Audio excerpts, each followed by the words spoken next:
अस्सलामुअलैकुम। कैसे हैं आप सब?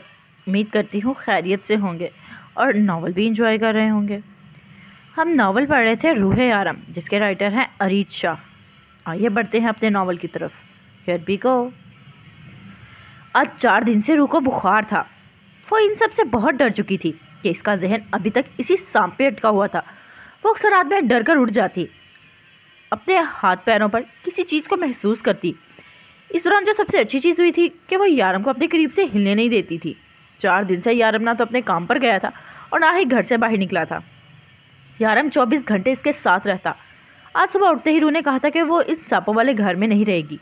यारम को अंदाज़ा नहीं था कि रूह सांप से इतना डरती है, मगर इसे ये बात पता चल चुकी थी कि वो यारम के अलावा हर चीज़ से डरती है। यारम ने इसे बहुत समझाया कि वो सांप कैद है, वो वहाँ से नहीं निकल सकता, लेकिन रूह ने इसकी एक बात ना मानी। वो बस इसे हर वक्त अपने साथ चाहती थी। इस वक्त वो अपनी सारी नाराज़गी और यारम की हकीकत को भुला चुकी थी और इसी डर की वजह से अभी तक इसका बुखार ना टूटा था। यारम, हम ये घर छोड़ देते हैं, मुझे यहाँ नहीं रहना। आपको पता है वो सांप बहुत बड़ा है। हम ये घर छोड़ देते हैं, मुझे यहाँ नहीं रहना। आपको पता है वो सांप बहुत बड़ा था, वो ऐसे ऐसे मेरे बाजू पर लिपटा हुआ था। वो इसे अपना हाथ दिखाते हुए बता रही थी, जबकि इसकी हर बात यारम को शर्मिंदा कर रही थी। यारम, हम वापस अपने इसी फ्लैट में चलते हैं, मुझे नहीं रहना यहाँ। रूह ने फिर से इसके सीने पर हाथ रख के इसे अपनी तरफ मतवज्जो किया, जो न जाने कहाँ खोया हुआ था। जब रूह को मुकम्मल अपने साथ में कैद की, वो इसके साथ बैठा था। नहीं रूह, हम यहीं रहेंगे, और वो सांप कैद है। जब तक मैं इसे ना खोलूं वो बाहर नहीं आ सकता। और अब तुम मजीद इसके बारे में बात नहीं करोगी। पिछले 4 दिन से रूह की हर बात सांप से शुरू होकर सांप पर ही खत्म होती थी। यारम, मैं बात नहीं करती, वो खुद आ जाता है हर बात में। प्लीज़ हम ये घर छोड़ देते हैं ना। इसने ये बात कोई 1000 बार दोहराई थी। ठीक है बाबा, हम जल्दी ये घर छोड़ देंगे। अगर तुम इजाज़त दो तो मैं ज़रा ऑफिस से हो आऊँ। तो प्यार से इसे बहलाते हुए पूछने लगा, जबकि रूह नफ़ी में गर्दन हिलाती इसके सीने पर सर रख गई। नहीं नहीं, आप मत जाइएगा, कहीं भी नहीं, यहीं रहिए मेरे पास। वो इसे ज़ोर से पकड़े हुए कहने लगी, जैसे वो इसे छोड़कर चला जाएगा। मेरा बच्चा, मैं जल्दी आ जाऊंगा, और मेरी और शिफा तो यही है तुम्हारे पास। बिल्कुल भी डरने की ज़रूरत नहीं है, मैं बस कुछ ही देर में वापस आ जाऊंगा। प्लीज़ थोड़ी देर इजाज़त दे दो। वो इसे बहलाने लगा, जबकि रूह की आंखों में आंसू देखकर खामोश हो गया। अच्छा मेरे बेबी, रोना बंद करो, नहीं जा रहा हूँ मैं कहीं भी। वो अपने हाथों से इसके आंसू साफ करते हुए अपने सीने से लगा गया। हाँ डेवल, मैं पूरे यकीन से कहता हूँ फुरकान और मलिक मिले हुए हैं, और मलिक फुरकान का ही आदमी है जो तुम्हारी और शान की खबरें इस तक पहुँचा रहा है। ये सिर्फ एक जासूस है, और मेरे ख्याल में ये बात हमें शान को बता देनी चाहिए, शौफ ने कहा। नहीं, ये बात इसे बताने की ज़रूरत नहीं है, हमें पता चल गया है, इतना ही काफ़ी है। लेकिन शान हमारे लिए काम करता है, इसे ये बात पता होनी चाहिए। आखिर ईमानदारी भी तो कोई चीज़ है, शौफ ने कंफ्यूज होते हुए कहा। शौफ, वो हमारी टीम का आदमी नहीं है जिसके साथ हमें वफादार होना ज़रूरी है। वो हमारे काम में कोई वफादारी नहीं है, ये बात याद रखो। मलिक को खिजर हैंडल कर लेगा। कहाँ है वो? यारम कुछ दिन से ऑफिस नहीं जा रहा था, इसके सारे काम खिजर ही संभाल रहा था। खिजर तो लैला के साथ डेट पर गया है, मेरा मतलब है वो दोनों लंच करने गए हैं। शौफ ने जल्दी से बात बदली। ऐसी ही एक डेट तुम भी मार लेते। शौफ पिछले कुछ दिनों से यारम के गुस्से का शिकार हो रहा था। आज यारम बहुत अच्छे मूड में था, इसीलिए इसे कहने लगा, हाय भाई, हमारी ऐसी किस्मत कहाँ, हमें तो गर्लफ्रेंड ही नहीं मिलती, डेट किसके साथ मारे। शौफ ने एक नज़र सामने से आती मासूमा को देखा, जिसे देखते ही वो मुंह फेर गया, जबकि मासूमा करीब से ही गुजर गई। वो दोनों एक दूसरे को इग्नोर किए हुए थे, क्योंकि मासूमा का क्या हुआ? क्यों? मासूमा का क्या हुआ? यारम ने कहा। वो मुझे मुंह ही नहीं लगाती, मैं इसे मुंह नहीं लगाता, हिसाब बराबर। इसकी बात सुनकर यारम मुस्कुराए बिना ना रह सका। मैं तो सोच रहा था कि मैं और वो तुम्हारा रिश्ता पक्का कर दे मासूमा के साथ, लेकिन तुम तो इंटरेस्ट ही नहीं हो। यारम ने मुस्कुरा कर कहा। मैंने कब कहा मैं इंटरेस्टेड नहीं हूँ? मैंने तो इस बारे में आपने तो इस बारे में मुझसे बात ही नहीं की। अगर बात करते तो मैं कहता दिलो जान से कबूल है। प्लीज़ कुछ जुगाड़ लगा लें। वो एक स्टाइल में कहता, एंड पर मिन्नतों पर उतर आया, जिस पर यारम कहका लगा कर हंस दिया। पहले लैला और खिजर का कुछ हो जाए, फिर तुम्हारे बारे में भी सोचते हैं, यारम ने तसल्ली दी। अरे इन दोनों का कुछ नहीं होना, दोनों डेटे मारते हुए तो एक दूसरे को बेस्ट फ्रेंड बोल रहे हैं, जैसे हम अकल के अंधे हैं। हमें कुछ समझ ही नहीं है। श्रफ ने मुंह बसोर कर कहा, हाँ मैं जानता हूँ, लेकिन जब तक वो दोनों खुद से बात नहीं करते ये बात नहीं छेड़ना चाहता। हमें इन दोनों को वक्त देना चाहिए ताकि वो ठीक से एक दूसरे को समझकर फैसला करें। अब तुम अपने काम पर ध्यान दो और आज सब डिनर मेरे घर पर करना। रू का थोड़ा ध्यान बढ़ जाएगा, वो फ़ोन बंद करते हुए बोला और रू को ढूंढने किचन में आया। श्रफ को कॉल करने से पहले इसने रू को किचन में आने का कहा था। वो किचन में आया तो रू चूल्हे पर कुछ रखे बनाने में मसरूफ थी। रू तुम ये क्या कर रही हो?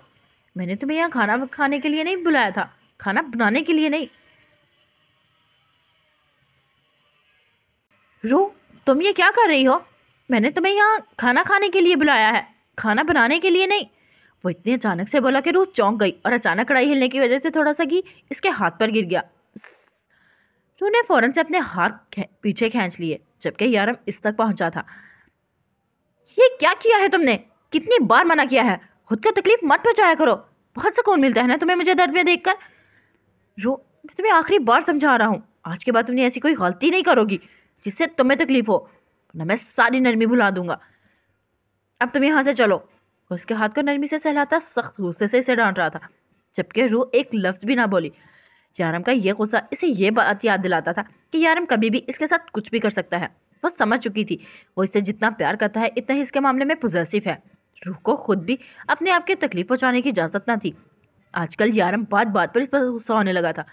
वो करती ही ऐसी हरकतें थी कि इसे गुस्सा आ जाता और इस बारिश के मौसम में कोई गर्म कपड़े या शॉल ही पहन लेती, जिसकी वजह से यारम के गुस्से का तकरीबन हर रोज़ निशाना बनती। अभी भी इसकी हालत बेहतर हुई थी कि फिर से ये लापरवाही यारम को पसंद ना थी, इसलिए यारम का ध्यान काम पर कम और इस पर ज़्यादा रहता। इस वक्त भी वो ऑफिस में बैठा इसी के बारे में सोच रहा था।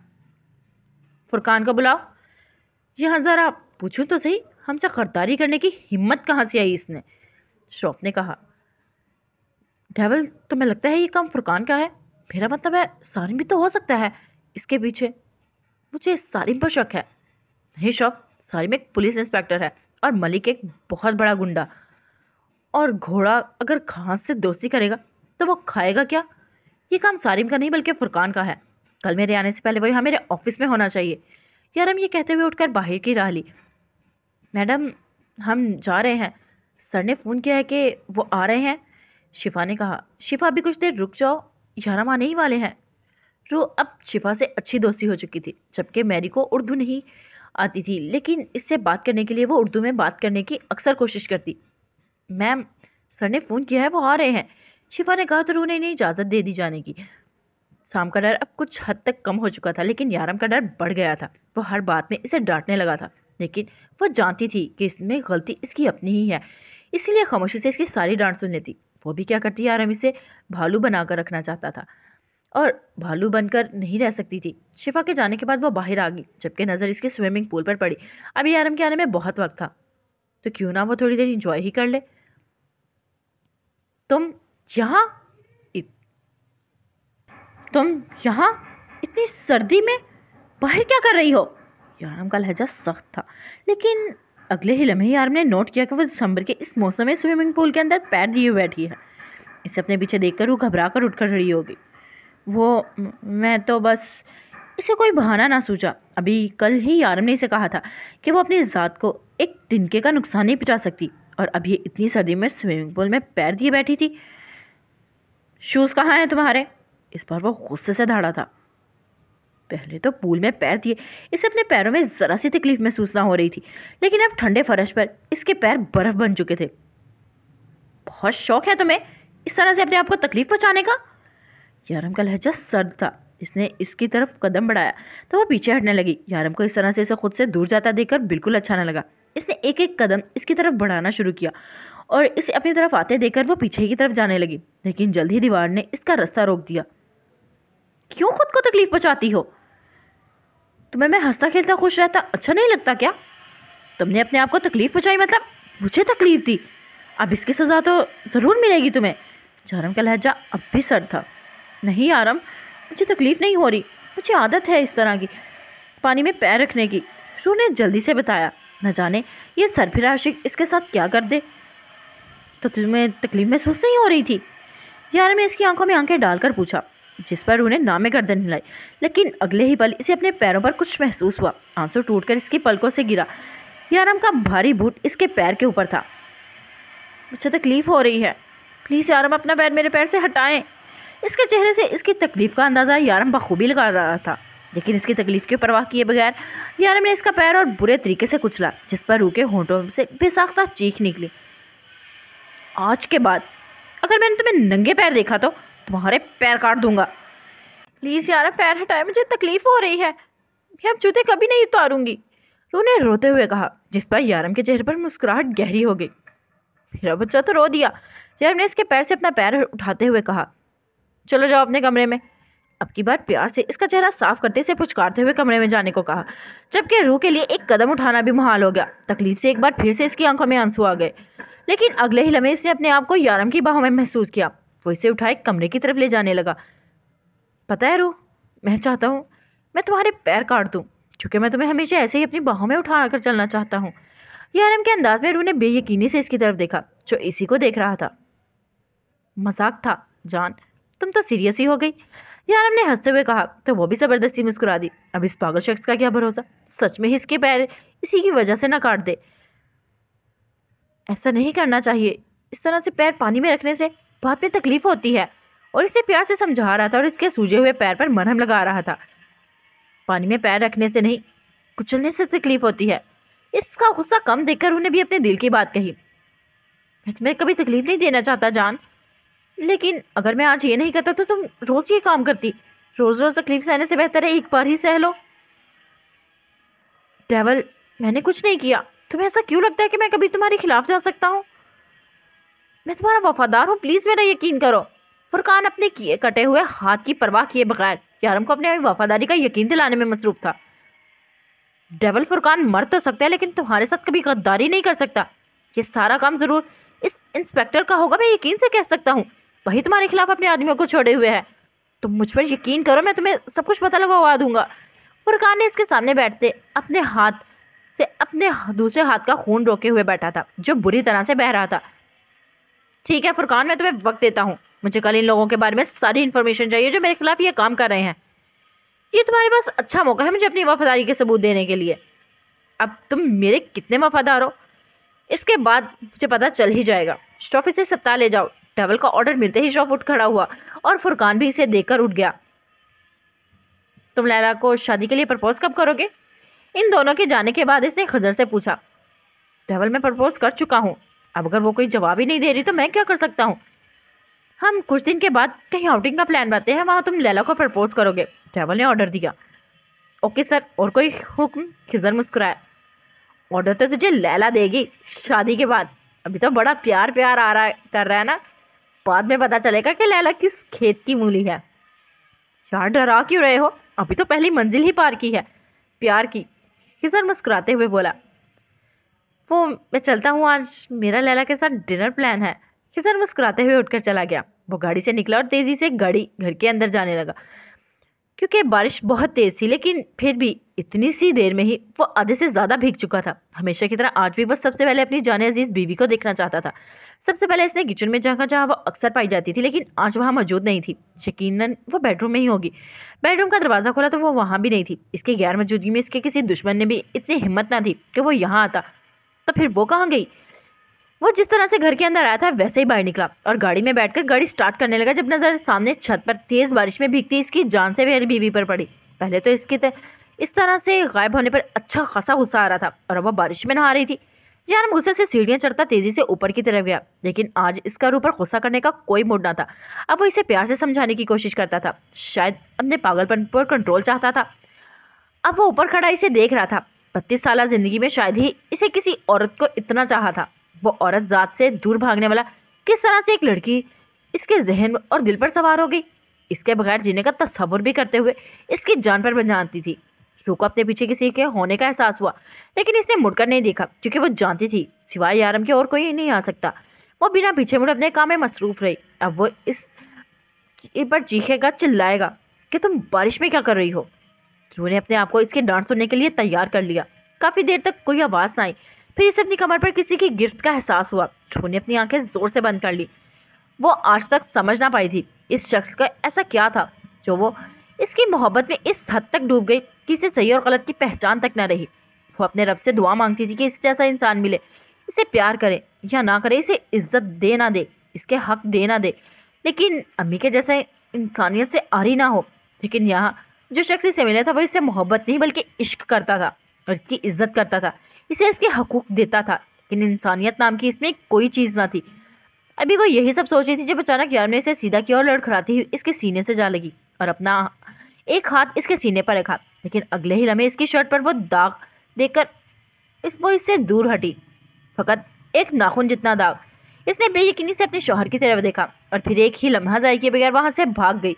इसके शौहर के अंदर इंसानियत नहीं बल्कि वो इंसानियत का कातिल था। वो तेजी से सीढ़ियां उतरती नीचे आई और अपने कमरे में बंद हो गई। थोड़ी देर में बाद बाहर चीज़ें के टूटने की आवाज़ आना शुरू हो गई। इसके अंदर का दरिंदा जाग चुका था, इसके करीब आना चाहता था, इसके साथ वक्त गुजारना चाहता था, लेकिन रूह ने इसकी मोहब्बत का मुकाबला एक बूंद खून से कर दिया। वो ऐसा सा कदम उठाती बेड पर आ बैठी। इसे यकीन था यारम चाहे जितना मर्जी गुस्सा करे, कभी ये कमरा खोलकर ये अंदर नहीं आएगा, क्योंकि ये बात वो भी जानती थी कि यारम के अंदर का दरिंदा रूह यारम से इश्क करता है। तुम मुझसे नाराज हो रूह? वो डिनर के वक्त इससे पूछ रहा था जो मुंह फुलाए आराम से बैठी खाना खा रही थी। रूह, मैं तुमसे पूछ रहा हूँ, क्या तुम मुझसे नाराज हो? वो कुछ ना बोली तो यारम ने फिर से पूछा, क्यों नाराज हूँ मुझसे? अब यारम सीरियस अंदाज में से पूछने लगा। मेरी मर्जी, रूह मुंह बनाकर बोली और फिर खाना खाने लगी। इसकी इस हरकत पर यारम मुस्कुराए बिना ना रह सका। लेकिन मर्जी की कोई वजह भी तो होनी चाहिए, अब ऐसे ही तो रूठने नहीं दूंगा ना तुम्हें। वो बहुत दिनों से अपने हाथ से खाना खिला रहा था, लेकिन आज वो खुद खा रही थी।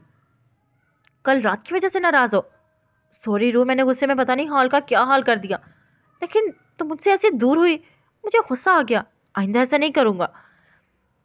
आपके पैर पे चोट कैसे लगी यारम? यारम अभी बोल ही रहा था कि वो उसे देखकर पूछने लगी, अरे यश थोड़ी लगी है, ये तो कल लगी थी, पैर दरवाजे के बीच में आ गया था। वो मुस्कुराते हुए बताने लगा। दरवाजे के बीच आ गया था या आपने खुद लेकर आए थे? वो गुस्से से पूछने लगी। मेरा बच्चा, मैं ऐसा क्यों करूँगा? यारम इससे बहलाने की कोशिश करने लगा। क्योंकि आपने मेरे पैर पर चोट लगाई थी। मैं जानती हूँ आप ये सब कुछ जानबूझकर करते हैं। यार मुझे इतना दर्द नहीं था, आपने अपने पैर को तकलीफ क्यों दी? गलती मेरी अपनी थी, लेकिन जो आप कर रहे हैं, तो तुम इतनी लापरवाह क्यों हो रूह?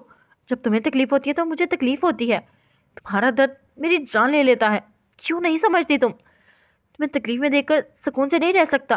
प्लीज़ ये सब कुछ भूल कर ये सब कुछ कबूल कर लो। मैं अब तुम्हें सफाइयाँ नहीं दूंगा। मैं ऐसा ही हूँ। तुम्हें ऐसे ही इंसान के साथ सारी ज़िंदगी रहना है। अब मूड ठीक करो अपना। और इसका हाथ चूम कर बोला, मुझे फातिमा बीबी से बात करनी है। थोड़ी देर के बाद वो कुर्सी इसके करीब घसीट कर करीब होकर बोली, कुछ दिन बाद बात करवा दूंगा। शारा मुस्कुरा कर बोला, शारा मैं इन्हें आपके बारे में कुछ नहीं बताऊंगी। आप क्या काम करते हैं? आप बिल्कुल बेफिक्र हैं, मैं कहीं नहीं जाऊंगी।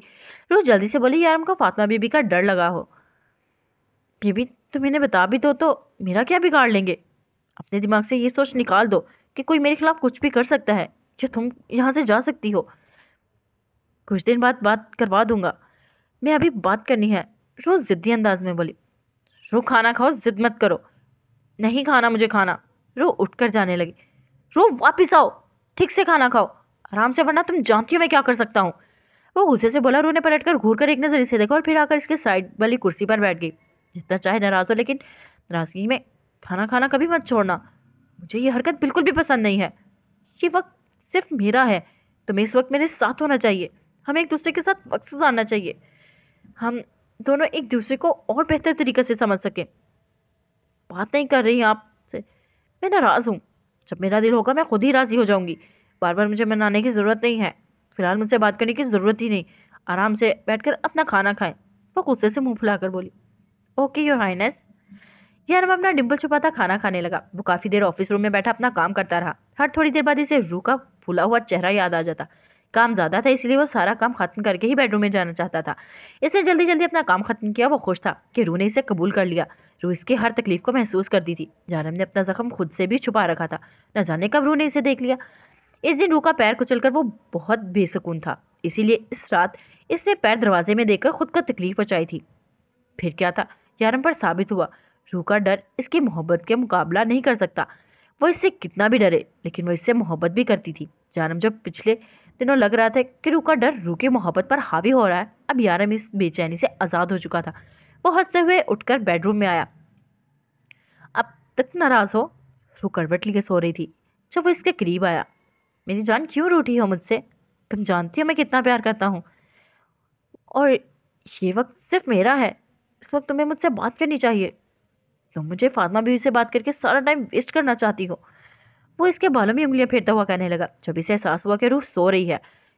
आज मैं लेट हो गया या रूह जल्दी सो गई?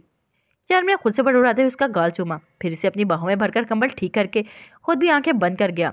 अब जिंदगी आसान लगने लगी थी। रूह ने इसे कबूल करके इसे एक नई जिंदगी दी थी। वो बहुत खुश था। रूह की आंख खुली तो हर रोज की तरह अपने आप को यारम की बाहों में कैद पाया। वो कितनी ही देर इसे देखती रही, हाथ बढ़ाकर इसकी पेशानी से सारे बाल पीछे किए। वो इतना खुश रहने लगा था कि नींद में भी अक्सर मुस्कुराता था। आप बिल्कुल भी अच्छे नहीं हो, बस यही जो आपकी डिम्पल है ना। वो इसके डिम्पल पर उंगली फेरते हुए सोच रही थी। ओह, मैं तो नाराज हूँ। इसने झट से अपनी उंगली उठाई और एक झटके से यारम को हाथ खुद से अलग किया और यारम की आंख खुल गई। अपना हाथ संभाल कर रखिए, मैं नाराज हूँ आपसे। वो गुस्सा दिखाते हुए उठकर वॉशरूम चली गई। हाय, ये मासूम नाराजगियाँ। वो मुस्कुराता हुआ करवट लेकर सो गया। कुछ पता चला? मैंने तुम्हें इसके बारे में पता लगाने के लिए कहा था। नहीं, कुछ नहीं पता चला। जो कोई भी है बहुत होशियारी से अपना काम कर रहा है, खिजर ने जवाब दिया। शोफ, तुम्हें मैंने एक काम दिया था, मलिक का पीछा करने का, तो तुम यहाँ क्या कर रहे हो? इसने शौफ तो देखते ही पूछा। डेविल, मैं बस जा रहा था। बहुत गैर जिम्मेदार हो तुम शौफ। मैं तुम्हें जो काम देता हूँ नहीं कर पाते। हर वक्त किसी ना किसी मस्ती में लगे रहते हो। तुम चाहते क्या हो? कुछ सीखो खिजर से, किस तरह से अपना काम वक्त पर खत्म करता है। और एक तुम हो, नहायत ही अफसोस होता है मुझे तुम्हें अपनी टीम में देखकर। डेविल, मैं अभी जा रहा हूँ। नहीं, अभी जाने की क्या जरूरत है, यहीं पर रहो। यार, गुस्से से कहता अपने ऑफिस में चला गया, जबकि खिजर नीचे मुंह किए हंस रहा था। इसे अपनी बेइज्जती पर बहुत गुस्सा आया। एक दिन आएगा जब डेविल को मैं बेस्ट लगूंगा और खिजर जीरो। वो खिजर को घूरते हुए बोला, जो अभी भी इस पर हंस रहा था। बेटा, घूरना बंद कर, जो काम दिया है वो कर। या मैं कुछ सिखा दूं? इसने यारम की बात दोहराते हुए कहा तो शौफ को और गुस्सा चढ़ गया। अपने काम से मतलब रखो खिजर, मैं अपना काम अच्छे से जानता हूँ। वह कहता हुआ बाहर निकल गया, जबकि खिजर इसे देख कर रह गया।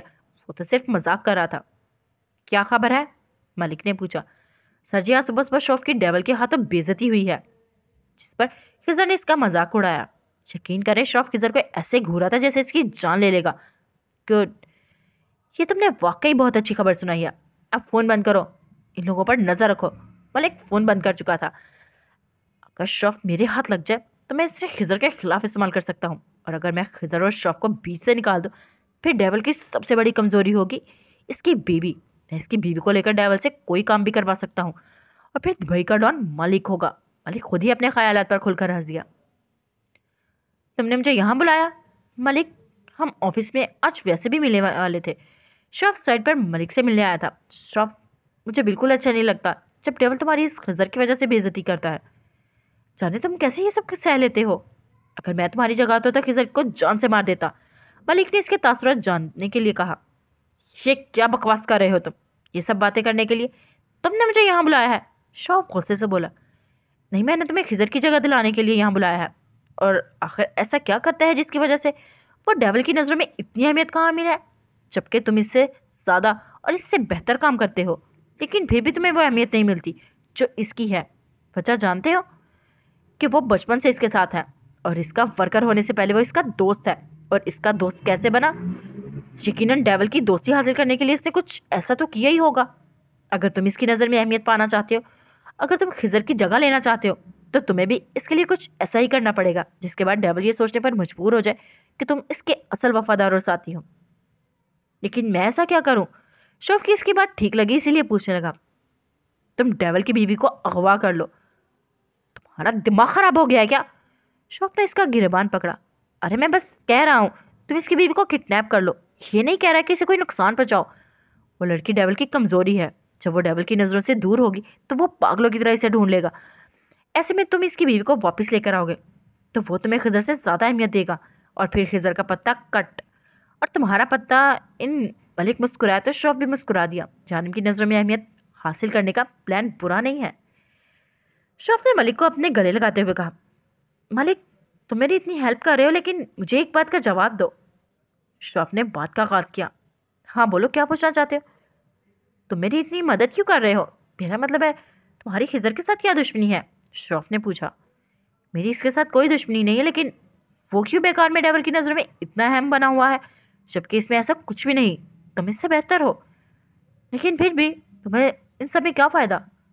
अब तुम इतने अच्छे तो हो नहीं कि मेरे प्यार में ये सब कुछ कर रहे हो। अशरफ ने पूछा। मुझे ये फ़ायदा है कि खिजर को निकाल कर तुम मुझे डेवल की टीम में लाओगे। शान के साथ काम करने का क्या फ़ायदा? वो खुद एक गुलाम है, इसके साथ गुलामों वाली फीलिंग आती है, जबकि डेवल के साथ चलते हुए ऐसा लगता है जैसे विनर जा रहा हो। शान के साथ क्या है? कुछ भी नहीं।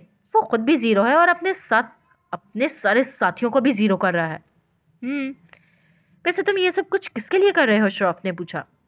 मैं ये सब कुछ अपने लिए कर रहा हूँ अशरफ, मुझे किसी से कोई मतलब नहीं। यहाँ पर जीने के लिए अपने लिए सब कुछ करना पड़ता है। मैं डेवल की नज़रों में आना चाहता हूँ, इसीलिए मैं कुछ भी कर सकता हूँ। तुम तो सिर्फ इसकी बीवी उठा रहे हो और मैं इसकी बीवी को मार भी सकता हूँ। मलिक ने सिगरेट जलाते हुए कहा। ऐसा सोचना भी मत, वो बहुत प्यार करता है इससे। रूट डेवल की कमज़ोरी है, इसीलिए तो मैं पहला हमला इसकी कमज़ोरी पर ही कर रहा हूँ। मलिक ने हंसते हुए कहा। वो घर आया तो रू अब भी मुंह बनाए बैठी थी। वो हंसते हुए इसके करीब आया। मैडम, आपने कहा था आप खुद ही राजी हो जाएंगे, तो फिर कब तक इरादा है आपका राजी होने का? वो इसके करीब बैठकर पूछने लगा। वो ड्रामा देख रही हूँ, प्लीज़ मुझे डिस्टर्ब ना करे। रू ने उंगली मुंह पर रखते हुए इसे चुप रहने का इशारा किया। यारम ने एक नज़र स्क्रीन पर देखा, जहाँ कोई इंडियन एक्ट्रेस अपने तमाम तर जलवे बिखेरे डांस कर रही थी। रू, क्या नाच गाना देख रही हो? रू, इधर देखो ना मेरी तरफ, मैं बात कर रहा हूँ तुमसे।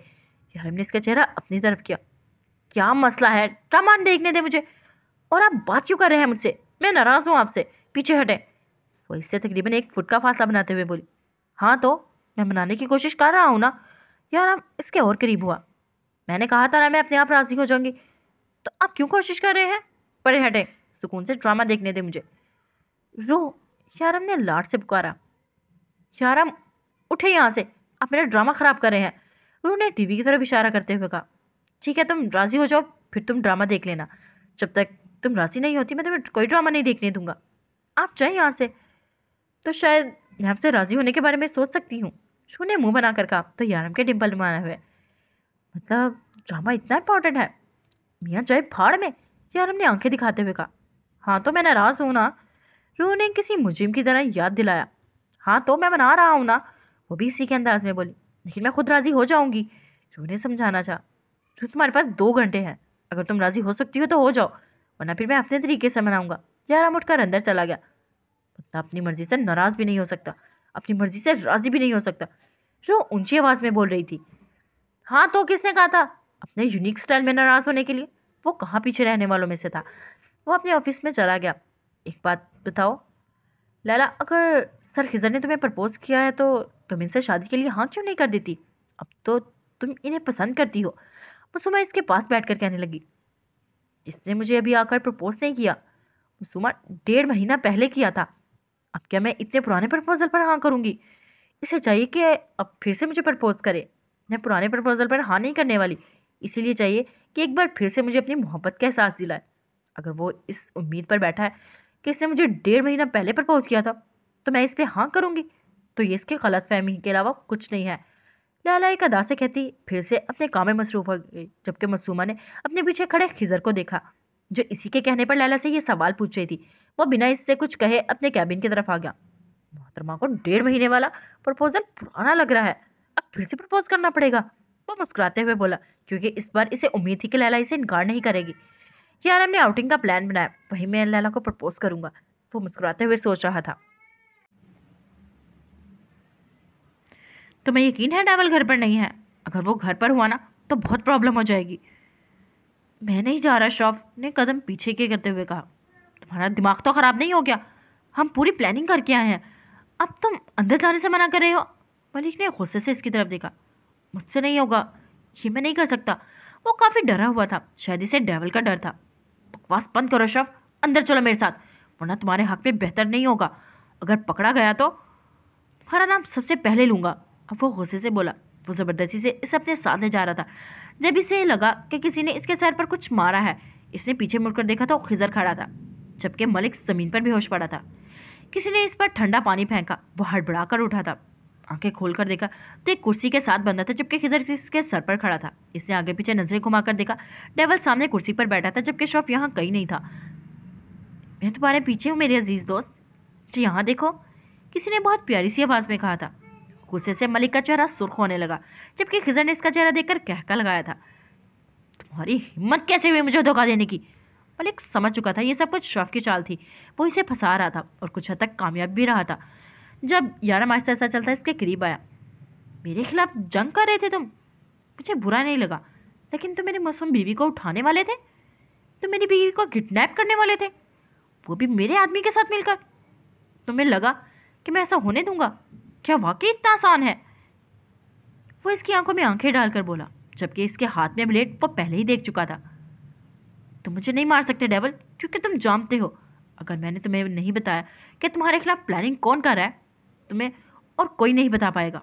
सिर्फ मैं जानता हूँ कि वो कौन है जो तुम्हें फंसाना चाह रहा है, तुम्हारी जगह हासिल करने की कोशिश कर रहा है। तुम जानते भी नहीं हो तुम्हारे साथ क्या क्या करने के बारे में सोचा जा रहा है। मलिक हंसते हुए कहा। इसके चेहरे पर कोई डर न था। इसके हंसने पर यारम भी हंसने लगा। और तुम्हें लगता है मलिक तुम वो वाहिद आदमी हो जिसे वो भेजेगा? यहाँ तुम्हारे बाद बहुत आएंगे और तुम सब लोग सिर्फ प्लानिंग कर सकते हो। तुम और तुम्हारा बॉस फिर मुझे ट्रैप करने के बारे में सोच सकते हो, कर नहीं सकते। मेरी मासूम बीवी को इस समय घसीटना नहीं चाहिए था तुम लोगों को, यारम गुस्से से बोला। इसके अंदर का दरिंदा जाग चुका था, जिसे वो बहुत दिनों से सुलाए हुए था। यारम का ब्लेड इसके जिस्म पर किसी सांप की तरह रेंगने लगा। थोड़ी देर में इसका पूरा जिस्म लहूलुहान हो चुका था। वो चीख रहा था। यारम को किसी की चीखें सुनाई दे रही थी। यारम ने इसके जिस्म का एक एक हिस्सा अलग किया। इसकी चीखों की आवाज़ पूरे हॉल में गूंज रही थी। ये हॉल घर से थोड़े फासले पर था, जिसका आज पहली बार इस्तेमाल किया गया था। वो रूह को 2 घंटे का वक्त देकर आया था, लेकिन अब आधी रात से भी ऊपर वक्त हो चुका था। इसे वापस जाना था। न जाने रूह अब तक सो चुकी होगी। इसके कपड़े खून से रंगे हुए थे। इसने अब यही दुआ मांगी कि रूह सो ही जाए, क्योंकि अगर इसने इसकी ये हालत देख ली तो इसे मज़ीद भजन हो जाएगी। मलिक को इतनी बुरी मौत देने के बाद भी इसका गुस्सा कम नहीं हो रहा था। वो वहीं बैठकर मज़ीद वक्त गुजारने का इंतजार करने लगा। रात के तकरीबन 2:30 बजे वो घर में दाखिल हुआ। इसकी शर्ट खून में लथपथ थी और जिस्म से बहुत गंदी बू आ रही थी। आंखें सुर्ख अंगारे की मानी थी। बाल बुरी तरह बिखर चुके थे। इसके अंदर का दरिंदा सीना ताने खड़ा था। इसे यकीन था वो सो चुकी हुई होगी। बेडरूम में जाने की बजाय दूसरे कमरे में गया। अपने जिस्म से खून आलूदा गंदे बदबूदार कपड़े अलग करके इस कमरे में ज़रूरत के वक्त पहनने वाला काला कुर्ता शलवार सूट निकाला। कपड़े चेंज करके वो बाहर आया और इन गंदे कपड़ों को आग लगाकर जला दिया। पुरसुकून होकर अपने बेडरूम में आ गया, जहाँ इसकी रूह मुकम्मल हुस्न और मासूमियत लिए सो रही थी। वो 2 दिन से इससे बहुत नाराज़ थी। संजीदगी से शैतानी मुस्कुराहट की जगह ले ली थी। अभी अभी काला कुर्ता जो पहन कर आया था, एक लम्हे में उतार के इसके मुंह पर दे मारा। वो बिलबिला कर उठी थी। सामने खड़ा यार मुकम्मल यकीन करके वो पूरे होशो हवास में उठ चुकी थी। इसके करीब बैठ गया, हाथ पकड़ के इसे घसीट कर अपने करीब किया। मुझे लगता था तुम मुझसे नाराज़ हो, तो मुझे मनाना चाहिए।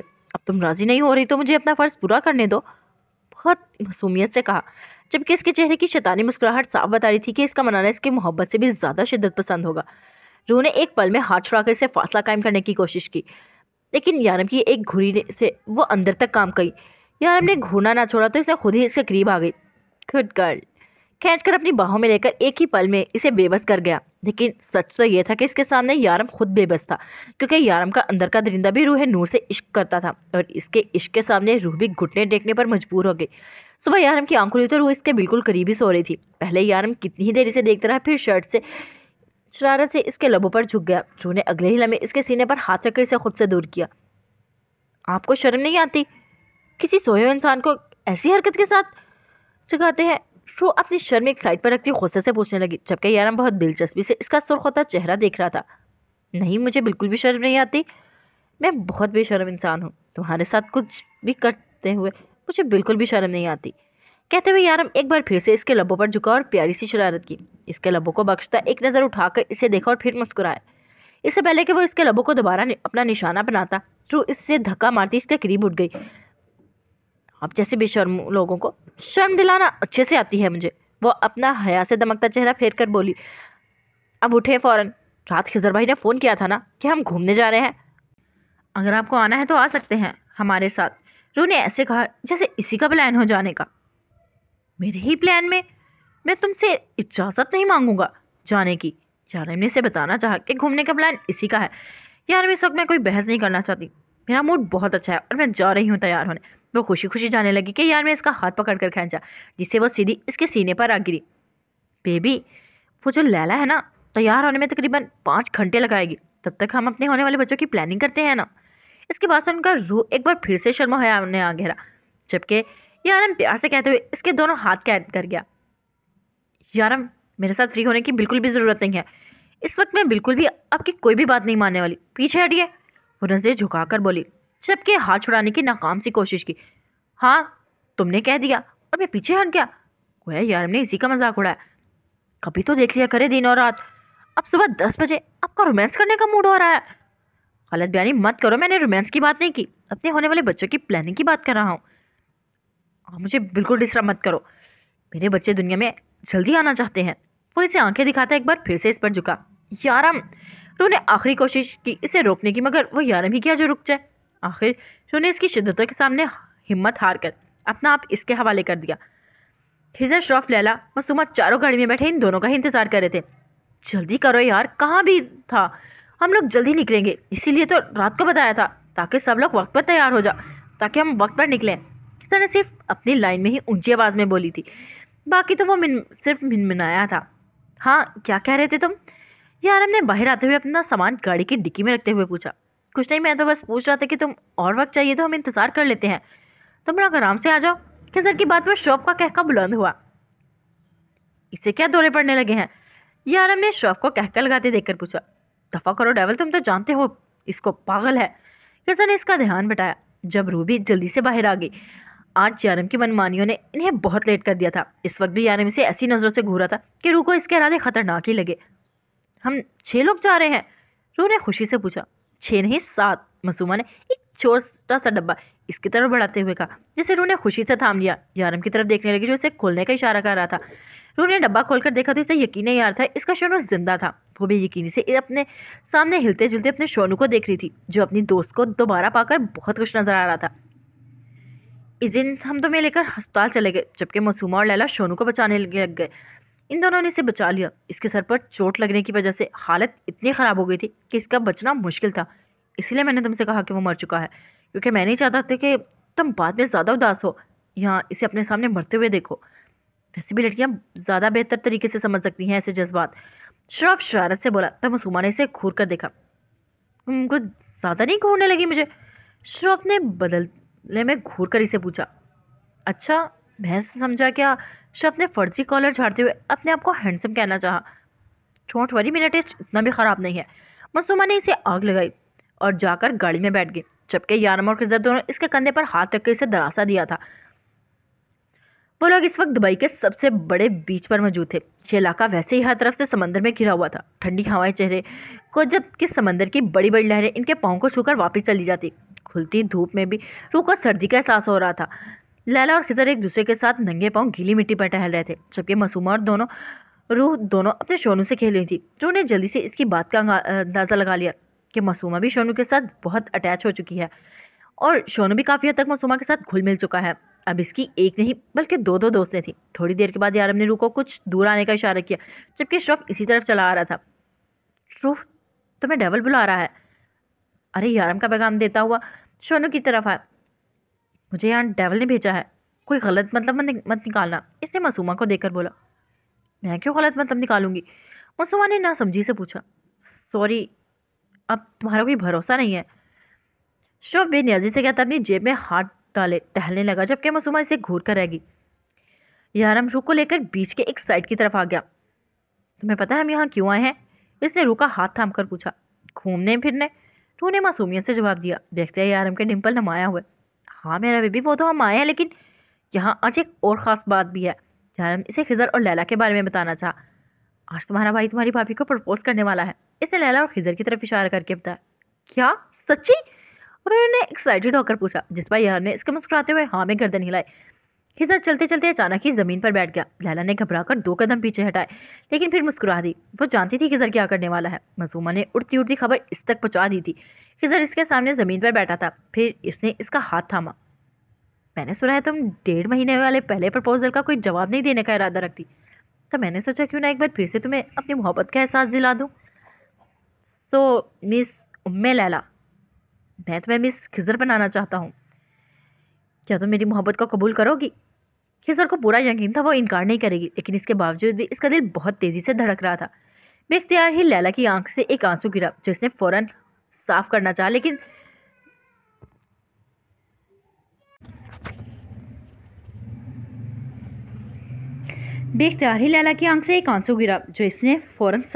लेकिन दोनों हाथ खिज़र के हाथों में होने की वजह से ऐसा ना कर पाई। इन आंखों को छुपाने की कोशिश मत करो लैला, तुम एक आम लड़की हो, एक आम लड़की जैसे दिल रखती हो, बहादुर मत बना करो। ये खिज़र तुम्हारे अंदर बाहर हर अंदाज से वाकिफ़ है। खिज़र के बस कहने की देर थी जब लैला ज़मीन पर बैठी और इसकी बाहों में समा गई, जबकि इनसे काफ़ी दूर फासले पर खड़ी रूह यारम से चिपकी नाच रही थी, जबकि इसकी इस मासूम हरकत पर यारम अपने साथ लगाए मुस्कुराए जा रहा था, जबकि दूर मासूमा शोनू को अपने गले लगाए तालियां बजाने में मसरूफ़ थी। शरफ पास खड़ा अपने लिए ऐसे ही दिन का इंतज़ार कर रहा था। अरे आप लोग कहाँ जा रहे हैं? आज सब यहीं रुक जाए ना, तो उन्हें इन्हें जाते देखकर कहा। अब तो हमारा घर भी बहुत बड़ा है, यहाँ हम सब लोग आसानी से रह सकते हैं, कोई प्रॉब्लम नहीं होगी। मासूमा, हम रात को खिज़र भाई की शादी की प्लानिंग करेंगे, इसने पास खड़ी मासूमा को देकर कहा, जिस पर कुछ फासले पर खड़ी लैला के गाल सुर्ख होने लगे। इतनी जल्दी शादी? शरफ ने कहा। हाँ, तो क्या खिज़र भाई लैला को सिर्फ प्रपोज करने पर ठहराने का इरादा रखते हैं? अब लैला ने हाँ कर दिया तो हमें शादी की प्लानिंग करनी चाहिए। अरे मैं तो कहती इसी हफ्ते कोई अच्छी सी डेट देकर हम निकाह करेंगे। रोने को एक और धमाका किया। एक मिनट रो, पहले दूल्हा दुल्हन से तो पूछो कि तुम अपनी प्लानिंग किए जा रही हो। यारम ने कहा। भाई जो कुछ मेरी गुड़िया कहेगी वो बिल्कुल ठीक है, मुझे कोई एतराज़ नहीं है, मैं किसी भी वक्त दूल्हा बनने के लिए तैयार हूँ। खिज़र लैला को देखकर मुस्कुराया। हाँ लेकिन लैला को तो एतराज़ हो सकता है, इसने तो पूछ लो, इस बार शौफ बोला, जबकि सबको अपनी तरफ मुतवज्जो पाकर लैला अपनी आंखें तक उठा नहीं पा रही थी। मुझे क्यों देख रहे हो सारे, मैं क्या बोलूँ? लैला कंफ्यूज सी बोली। वो बोल्ड सी लड़की आज के दिन में इन्हें अपने बहुत सारे छुपे हुए अंदाज दिखा रही थी जो कोई नहीं जानता था। लैला बीबी शर्माती भी है, ये तो कमाल ही हो गया, शौफ ने नारा लगाया। मैं शर्मा नहीं रही, मैं तो बस बता रही हूँ। लैला अपनी हया छुपाने को नाकाम सी कोशिश करने लगी, जिस पर सभी कहका लगाकर हंसने लगे। तो बस फिर डिसाइड हो गया, खिज़र और लैला का निकाह इसी हफ्ते होगा। यारम ने रूह को देखकर कहा। जब से शादी की बात हुई थी, रूह और मासूमा दोनों ही लैला के पास बैठी थी, जबकि यारम और शौफ खिज़र वाले कमरे में थे। चलो अब डिसाइड तो हो गया है कि शादी इसी हफ्ते होगी। तुम्हें क्या लगता है कौन सा दिन सबसे बेहतर रहेगा निकाह के लिए? मेरे ख्याल में इसी जुमे को निकाह करते हैं, मुबारक दिन है, सब कुछ मुबारक ही होगा, और वैसे भी कोई शोर शराबा होगा नहीं, सिर्फ सादगी से निकाह करेंगे और रुखसती। खिज़र ने कहा। क्या मतलब है शोर शराबा नहीं होगा? रूह जो अभी इनके लिए चाय लेकर आई थी साथ ही पूछने लगी। देखे खिज़र भाई, आपको कोई शौक नहीं होगा शोर शराबा का, लेकिन लैला ने अपनी शादी के बारे में क्या क्या सोचा होगा, ना जाने क्या क्या ख्वाब सजाए होंगे, और आप ऐसे कैसे कह सकते हैं कि शोर शराबा नहीं होगा? हम सारी रस्में अदा करेंगे, सिर्फ निकाह और रुखसती, ये क्या बात हुई? हम सारी रस्में अदा करेंगे। मेरी शादी भी इतनी सादगी से हुई थी, कोई रस्म नहीं हुई। आपको क्या पता लड़कियों को कितना शौक होता है अपनी रस्मों के साथ शादी का। ज़िंदगी में सिर्फ एक ही बार होती है, इसे भरपूर तरीके से एंजॉय करना चाहिए। मायूं मेहंदी करेंगे ना, दिन डालेंगे, फिर धूमधाम से निकाह होगा, फिर शादी और फिर रुखसती और फिर वलीमा, सारी रस्में अदा होंगी। और अगर आपको इतना ही शौक है सादगी से शादी करने का, तो दुल्हन कोई और ले ले, लैला आपसे शादी नहीं करेगी। रूह गुस्से से कहती कमरे से बाहर निकल गई। गाइस, अब वो होगा जो मेरी बीवी चाहेगी, यारम ने ऑर्डर दिया। हाँ यार, वैसे भी रूह बिल्कुल ठीक कह रही है, लड़कियों की कितनी ख्वाहिश होगी शादी की, और हम कैसे सादगी से शादी के बारे में सोच रहे थे। वैसे भी ये लैला की पहली शादी है, हमें इसके सारे अरमान पूरे करने चाहिए। शौफ ने समझदारी का सबूत देते हुए कहा। अबे ओए, लैला की ये पहली शादी, इससे तेरा क्या मुराद है? ये लैला की पहली और आखिरी शादी है। खिज़र तब ही गया था।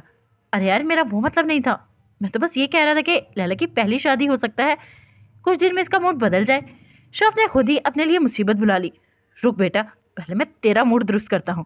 खिजर गुस्से से उठकर इसकी तरफ बढ़ा, जबकि इनकी हालत देखकर यारम लाइव शो देखने के लिए सामने सोफे पर आ बैठा। वो कमरे में आया। रो अपने शोनू को इसकी जगह पर रखे बड़े आराम से इसके साथ बातों में मसरूफ थी। ये नहीं था, हमारे साथ तो सब कुछ ठीक था, ये भूतना फिर से आ गया। यारम को गुस्सा आया। रो अभी के अभी इसको यहाँ से नीचे उतारो। कितनी बार कहा है तुम्हें मेरे बेडरूम में मत रखा करो ऐसे। वो गुस्से से तनफन करते इसके पट्टे को पकड़ चुका था। यार मैं बोल रही हूँ, इसको जरा सी भी चोट लगी तो मैं आपसे कभी बात नहीं करूंगी। रू ने धमकी दी, जबकि इससे पहले ही यारम इसे पट्टे समेत जमीन पर फेंक चुका था। यारम ये आपने अच्छा नहीं किया, मैं आपसे बिल्कुल भी बात नहीं करूंगी। वो गुस्से से कहती अपने शोनू की तरफ लगी, जो इसकी तरफ दौड़कर वापस आ रहा था। इसे मेरे कमरे से निकालो फौरन, अभी के अभी। रू को इसकी तरफ वापस जाता देखकर वो भी इसी की तरफ लपका। शोनू कहीं नहीं जाएगा, यह हमारे ही रूम में रहेगा। रू ने फैसला करने अंदाज में कहा। रू, अगर ये हमारे कमरे में रहेगा तो मैं यहाँ नहीं रहूँगा।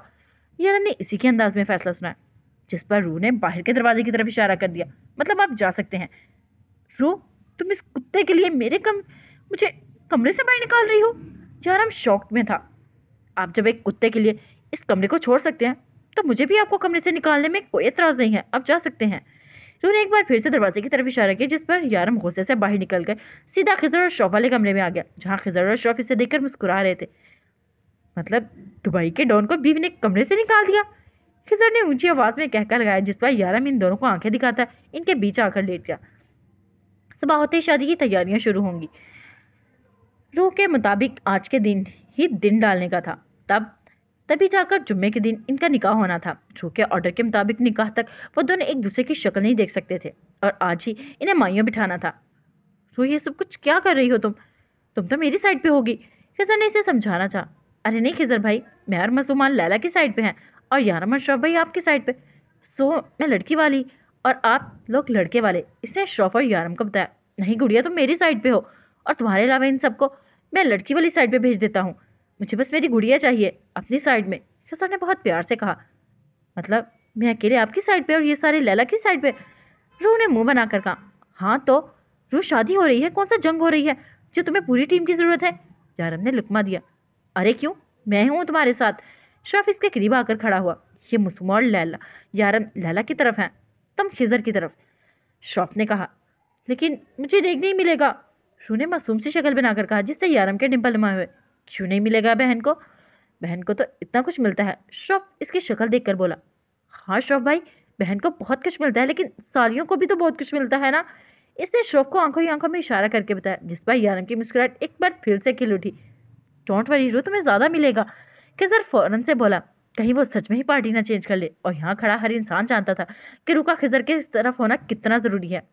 अरे रू, तुम फिलहाल लड़के वाले की तरफ से हो जाओ, जब नेक की बारी होगी तब तुम लड़की वाले की तरफ आ जाना। मतलब एक तीर से दो शिकार। शौफ ने इसके कान में कहा। ठीक है भाई, मैं आपकी तरफ हूँ, लेकिन क्या जब दुल्हन को आपके पास लाकर बिठाएंगे ना, मैं लड़की वालों की तरफ हो जाऊंगी। रू ने फैसला कर लिया था। मेहमानों ने मैं आपके किसे किसे बुलाना चाहेंगे, एक लिस्ट बना कर दें। रू ने कहा। कोई लिस्ट बनाने की ज़रूरत नहीं है, हम चंद लोगों को शादी पे हैं। ज़रूरत नहीं है, हम चंद लोग होंगे शादी पे। क्या मतलब कोई दोस्त, कोई फ्रेंड, कोई फैमिली मेम्बर, क्या कोई नहीं होगा? रू ने हैरानगी से पूछा। हम सब एक दूसरे के दोस्त, हम सब एक दूसरे के फैमिली मेम्बर्स हैं, हमें किसी और की ज़रूरत नहीं है। खिजर ने मुस्कुरा कर बताया। तो रू भी खामोश हो गई। जिस तरह का वो काम करते थे, इनकी कोई फैमिली या दोस्त होगी, ये वो सोच भी कैसे सकती थी। इन सब की संगत में बहुत से भूल ही जाती थी कि वो लोग आखिर हैं कौन। यार हम ये लाइटिंग लगाने में मदद करें ना। सभी कोई ना कोई काम कर रहे थे, यहाँ तक कि लैला और खिजर भी इसने किसी न किसी काम पर लगाया था। एक यारम ही था जो आराम से बैठा हुआ था, जैसे कोई काम नहीं करना। अपने शौनों को बोलो ना, जिसकी वजह से मुझे कमरे से निकाला था। यारम घूम कर फिर से अपने मोबाइल पर मसरूफ़ हो गया। आप मेरे क्यूट से प्याले से बेबी से जेलस हो रहे हैं, जिद लगा रहे हैं। वो क्यूट सा प्याला सा बेबी मेरे कमरे में रात को मेरे बेड पर सोया था, और ये इसकी तरफ से जिद थी, अब मेरी तरफ से जिद है। कहो अपने लाडले को मदद करे तुम्हारी। वो खुशी से कहता शिफा को चाय के लिए कहने लगा। यारम आप नाराज़ हैं मुझसे? रूह मासूम सी शक्ल बनाकर बोली। हाँ नाराज़ हूँ, और बहुत सख्त नाराज़ हूँ। अब मुझसे तकरीबन 2 फुट के फासले पर हो। राज़ी में इतना करीब आना अलाउड नहीं है। वो इसके करीब आने पर चोट करने लगा। आपको पता है आप जब नाराज़ होते हैं तब और भी ज़्यादा क्यूट लगते हैं, बिल्कुल छोटे बेबी की तरह। रू ने बड़ी मासूमियत से बहलाना चाहा। रू, मैं 8 साल का बच्चा नहीं हूँ जिसे तुम इस तरह बहलाओगी। कैसी बीवी हो तुम, 5 वक्त की नमाज पढ़ती हो। तुम्हें इतना नहीं पता अगर शौहर नाराज़ हो तो बीवी की नमाजें कबूल नहीं होती और हर वक्त फरिश्ते इस पर लानत भेजते रहते हैं। छी रू, अल्लाह के सामने तुम्हारा मालनामा तो बहुत गंदा हो रहा है। यार हमने इसे डराया तो मैंने आप मना तो रही हूँ आपको। रू इसकी एक एक बात पर ईमान लाती फ़ौरन से घबरा कर बोली, कहाँ मना रही हो, कब बनाया मुझे? मुझे तो नहीं लगता तुम मुझे मना रही हो। यार हम दोनों हाथ कमर पर रखता हुआ पूछने लगा, मतलब अभी नहीं बनाया मैं, अब बनाऊंगी। रू ने फ़ौरन हाथ थाम कर इसकी शर्ट के बटन पर रखे। रू, मुझे मना रही हो या 4 साल बच्चे की तरह मेरे बटन के साथ खेल रही हो? ठीक से मनाओ ना, इस तरह से नहीं मानने वाला मैं। जानम ने एलानिया कहा। कैसे मानेंगे आप? मैं वैसे ही आपको मनाती हूँ। रू मुस्कुरा कर इसके मज़ीद करीब हुई तो अयाम ने इसके कमर पर हाथ रखे। इसकी हरकत पर रू शर्मिंदा हुई। जानम ने इसकी थोड़ी पर हाथ रख इसका चेहरा ऊंचा किया तो रू ने फ़ौरन से अपनी आंखें बंद कर ली। इससे पहले कि यारम इसके लबर पर झुकते शख्स तेजी से कमरे से निकला जो रू को पुकार रहा था। यारम ने झटके से इसे छोड़कर इससे पहले कि वो दीवार पर से लगती शख्स ने इसे थाम लिया। तुम लोग बिजी हो तो मैं बाद में आ जाता हूँ, लेकिन मेरा मशवरा यही है कि तुम लोग रोमांस के बाद बात कर लेना, पहले हम काम कर लेते हैं। वो शॉफी किया जो सीधे तरीके से कोई बात कर दे। यारम इसे आंखें दिखाता वहाँ से चला गया जबकि वो शर्मिंदगी मिटाने के लिए इसे इधर उधर का काम बताने लगी थी। प्लीज़ मेरी मम्मा के लिए दुआ करें, इनका कल आइस ऑपरेशन है। आज दिन डाल दिए गए थे, कल माही और मेहंदी थी। सब लेडीज़ को ऑर्डर दिए गए थे कि अपनी अपनी शॉपिंग कर लो और इस वक्त लैला, रूह और मासूमा शोनूस समेत शॉपिंग पर गई हुई थी। लैला ने शादी के ड्रेस रूह की मर्ज़ी से लिया था जबकि वलीमा का ड्रेस इसने मासूमा की मर्ज़ी से लिया था। मेहंदी का लहंगा इसने खुद पसंद किया था। वो रूह को बहुत ज़्यादा अहमियत दे रही थी, शायद यारम के लिए इसकी मोहब्बत देख चुकी थी या फिर खिजर की वजह से, लेकिन सच यही था अब लैला के लिए रूह बहुत ख़ास हो चुकी थी। अब तो लैला रूह की अच्छी खासी दोस्ती बन चुकी थी जबकि शोनू की वजह से मासूमा भी रूह के बहुत करीब आ चुकी थी। अब रूह ने इन सबको कबूल कर लिया था। वो जानती थी वो यारम से दूर नहीं जा सकती और वो चाहे या ना चाहे इसे ये सब कुछ कबूल करना ही होगा। तो फिर वो कब तक यारम को इस बात की सज़ा देती रहती। रूह यार, तुम ये साड़ी क्यों नहीं लेती, तुम पर बहुत सूट करेगी। लैला ने साड़ी, खूबसूरत साड़ी की तरफ इशारा किया। नहीं यार, ये मैं नहीं पहन सकती, बहुत अजीब सी है और तो और इसके स्लीव्स भी तो नहीं है। यारम को भी ऐसा लिबास पसंद नहीं है। तो उन्हें मुंह बनाकर कहा तो लैला ने मज़ीद फोर्स ना किया, लेकिन फिर भी इसकी सारी शॉपिंग अपनी मर्जी से ही की क्योंकि रूह को अपना होश ही कहाँ था। वो तो यारम, खिजर और शौफ की शॉपिंग करने में मसरूफ जो हो चुकी थी, जो घर पे बाकी काम सब भाल रहे थे। हद है यार, हमें काम पर लगाकर खुद मज़े से मारने चली गई हैं। मुझे हाल है जो हमारे लिए एक भी चीज़ ली होगी। सब अपनी अपनी चीज़ें खरीदने में मसरूफ़ हो गई, तो वो भी मासूमा, इससे तो बहाना चाहिए था शॉपिंग करने का। हाय, मुझे चलाने के लिए सारे रंग पहने की। शौफ ने आह भर कर कहा। वो क्या होता है? चोली, घाघरा, लहंगा, लंबे लंबे दुपट्टे, वो लंबी लंबी सैंडल और फिर वो कान को चीरने वाले झुमके। मचाल है जो हमारा ख्याल आ जाए। यार इतना क्यों परेशान हो रहे हो? अगर तुम्हारी चोली, घाघरा, लंबे सैंडल्स पहनी है तो मैं तुम्हें ले देता हूँ, मेरी तरफ से तुम्हारे लिए मेरी शादी का तोहफा। हसन ने मासूमियत से कहा। हाँ भाई, क्यों नहीं, सब कुछ ले दे, लेकिन अगर तुम मुझे शादी का तोहफा देना चाहते हो तो मेरी शादी करा दे ताकि सब कुछ कोई भी पहन सके। तुम दोनों यहाँ बैठे क्या कर रहे हो? लाइटिंग लगा दी तुमने बाहर की? इसने कमरे में आकर खजर से पूछा। नहीं यार, बस अभी लगाने ही वाला हूँ, खजर ने उठते हुए कहा। यार जल्दी करो, क्यों मेरी जान नज़ाब में डालने वाले हो? रूह हर 2-3 मिनट बाद फ़ोन करके पूछे जा रही है। यार प्लीज़ उठो, अगर वो काम हुए बगैर पहुँच आई तो फिर छोड़ेगी नहीं। यार हमने मस्कीन सी शक्ल बनाकर कहा तो वह दोनों को हंसी आ गई। तो भाई का डॉन अपनी बीवी से डरता है। यार ये खबर तो सुबह के न्यूज़पेपर में आनी चाहिए। किसी ने शॉप के कंधे पर हाथ रखकर इसे बाहर ले जाते हुए कहा। बेटा जल्दी काम खत्म करो वरना इस खबर का तो पता नहीं। ये खबर ज़रूर रहेगी कि दुबई का डॉन अपनी बीवी के हाथों बेरहमी से मारा गया। जयराम इनकी सुस्ती देखकर कहा तो वह दोनों हंसते हुए बाहर निकल गए। चल शॉप बेटा, ऊपर चढ़ जा। मैं तो नहीं चढ़ने वाला यार, मेरी कल शादी है, ये ना हो शादी से पहले ही मेरा हाथ पैर टूट जाए। लैला ने तो एक लम्हे नहीं लगाना कबूल नहीं कहने पे। किसी ने मासूम सी शक्ल बनाकर इसे ऊपर चढ़ाया। यार क्या लड़के वाले की तरफ हूँ, लेकिन लड़की वालों का सारा काम तो मुझे करना पड़ रहा है। शौफ ने मुंह बनाया। अबे तू तो सिर्फ लड़के वाला है, मैं लड़का हूँ, मुझे इतना काम करना पड़ रहा है, मेरा सोच, खिसर ने कहा। तो शौफ कहका लगाकर हंस दिया। वो वापस आए तो रूह के मुताबिक सारा काम हो चुका था। लड़कों ने बहुत मेहनत की थी, आज बस सारे ही तारीफ के काबिल थे, लेकिन लड़कियों का इरादा इनकी तारीफ करके सर चढ़ाने का बिल्कुल ना था, इसीलिए इग्नोर करके आगे बढ़ी। कल मेहंदी की रस्म में बहुत काम था, जबकि इन लोगों का रात देर तक बैठकर एंजॉय करने का इरादा था। रूता लड़के वाली थी, इसने तो ढोल की का बंदोबस्त कर रखा था, इसीलिए आज रात वो खूब देर तक एंजॉय करने का इरादा रखते थे। एक तरफ खिजर तो दूसरी तरफ लैला थी। खिजर को इस तरफ आने की इजाज़त ना थी, तो लैला को भी इस तरफ जाने की इजाज़त ना थी। इस वक्त रूह और शौफ बैठे गाना गा रहे थे और बीच में लोगों ने खिजर को बिठाया हुआ था। दूसरे कमरे में यारम बड़े आराम से कुर्सी पर बैठा, जबकि मासूमा ज़मीन पर बैठी लैला को शॉपिंग दिखा रही थी। लड़कियों, क्या लड़की वाले की तरफ से कोई रस्म नहीं होती? इस तरह खामोशी क्यों बैठी हो? हल्ला गुल्ला करो। लड़कियों की शादी इतनी बोरिंग होती है क्या? यारम ने कहा। ये सारी चीज़ें तो अक्सर देखती रहती हो, शादी एक ही बार होनी है। इनकी तरह कोई गाना वगैरह गाओ, देखो बाहर तक आवाज़ आ रही है, किस तरह से जला जला कर गा रहे हैं, ऊपर से कितने बुरे सिंगर हैं ये लोग। ओके गाइस, आज के एपिसोड के लेते हैं, फिर मिलते हैं नेक्स्ट एपिसोड में। हम तक ख्याल रखिएगा, दुआ में याद रखिएगा, और हम नेक्स्ट एपिसोड में शादी देखेंगे लैला और खिजर की। आई होप आप खूब इंजॉय करेंगे। फी अमानिल्लाह। प्लीज़ लाइक कीजिए, सब्सक्राइब कीजिए एंड शेयर कीजिए। फिर बाय। फी अमानिल्लाह।